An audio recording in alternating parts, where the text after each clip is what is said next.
Hello, I'm Ed Horrocks, author of the book Once Upon a Time in the NatWest. The paperback and Kindle version of my book are now available on Amazon and can be downloaded free from the iBook store to read on iPad. As those who have read or are now reading my book will know, it describes in meticulous detail and proves with irrefutable documented evidence several of the numerous frauds and criminal acts of the National Westminster Bank, all of which, in the case of the events described, were principally designed by NatWest with the intention to defraud not only myself and my family, but also the British taxpayer. For several years, one way NatWest managed to achieve this dishonest aim was to permanently deny me access to all and any of the relevant statements of account which would have proven NatWest's fraudulent activities. However, and as my book describes in full detail, after a 6-year delay, and then only due to the direct intervention of several members of the House of Lords, NatWest were pressured into providing me with the relevant statements of account. Unfortunately, having been forced to do so, NatWest continued to carry out their fraudulent policy, this time by resorting to the criminal act of forgery. Just one example of which, a forged statement of account sheet which NatWest fraudulently substituted for the original, is demonstrated within this short video. This and several other forgeries, all of which are described and proven within the pages of my book, were created by corrupt senior employees of the NatWest Bank, specifically in order to hide from view numerous and substantial financial payments which had been made to NatWest, which, for dishonest reasons, NatWest consistently and fraudulently denied ever having received. The easiest way for NatWest to achieve this was to hide from view the very existence of the NatWest bank account into which a substantial number of these payments were deposited. NatWest achieved this by forging several new bogus statements of account sheets, which were then substituted for the original sheets. In the case of sheet 24, this is how it was done.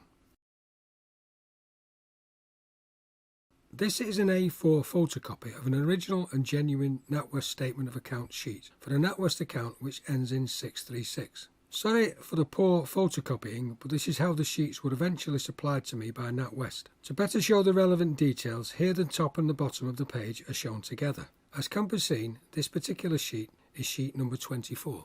As my sole purpose is to show exactly how NatWest made this account disappear, to keep it short and for the purpose of this demonstration, I will disregard the sums involved. First, the corrupt and named NatWest forger who carried out this task on behalf of the bank took the original genuine sheet 24 and photocopied it. He then Tipexed over the sheet number, the transaction dates and all the transactions. This left him with this partially blanked out page. Then, using a typewriter, a guillotine and a 2-hole 5mm punch, he then transformed the original sheet 24 into forged sheet 24.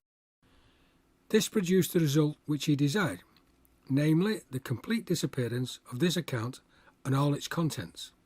Of course, none of this makes any sense unless we first understand exactly why the corrupt and named NatWest officials who supplied these forgeries to me stooped to this unethical and unlawful practice, having falsely claimed that the forged sheets were authentic, nor why it was so essential to NatWest to hide the bank account which was made to disappear, nor how eventually I came into possession of both the genuine and forged sheets 24, together with several more examples of NatWest forgery, lies and deceit, more of which I hope to demonstrate in future videos. Before saying goodbye, I'd like to point out that NatWest and their parent bank, RBS, have several times and over several years been given the opportunity to confirm or deny all of the accusations described in full detail within my book.